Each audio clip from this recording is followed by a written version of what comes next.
जे पाणी हक्काचं आहे ते हक्काचं पाणी या ठिकाणी पोहोचवण्याचं काम हे सुरेश धस तुम्ही आणि अनेक लोकांनी याच्यामध्ये हातभार लावला, या सगळ्यांनी पोहोचवलं।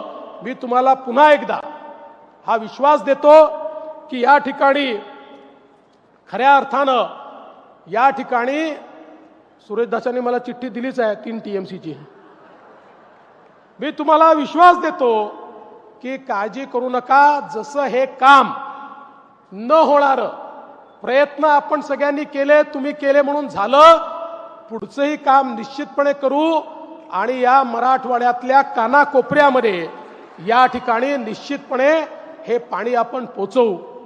खरं म्हणजे आज या निमित्ताने आमचे सरपंच परिषदेचे लोक देखील मला भेटले होते आणि विशेषतः त्यांनी अनेक मागण्या माझ्याकडे केल्या, पण त्यात सगळ्यात महत्त्वाचं म्हणजे जी काही अतिशय दुर्दैवी घटना झाली स्वर्गीय संतोष देशमुख यांच्या अतिशय निगृण खुनाची, मी त्यांनाही सांगतो आणि आपल्यालाही सांगतो की अशा घटना कुठल्याही परिस्थितीत खपवून घेतल्या जाणार नाहीत आणि कोणी असो प्रत्येकावर या ठिकाणी कारवाई होईल हा विश्वास मी तुम्हाला देतो। आणि माझी बीडच्या जनतेला विनंती आहे, आपण सगळे छत्रपती शिवरायांचे मावळे आहोत। छत्रपती शिवरायांनी 18 पगड जातींना एकत्रित करून स्वराज्याची स्थापना केली। आपल्यालाही अशाच प्रकारे सगळ्यांना एकत्रितपणे या ठिकाणी नांदायचं आहे आणि एक नवीन बीड आपण तयार करू।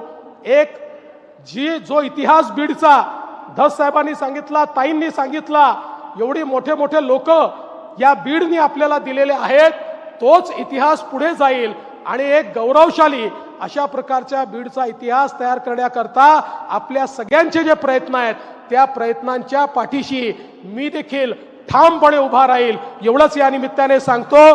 पुन्हा एकदा आपलं सगळ्यांचं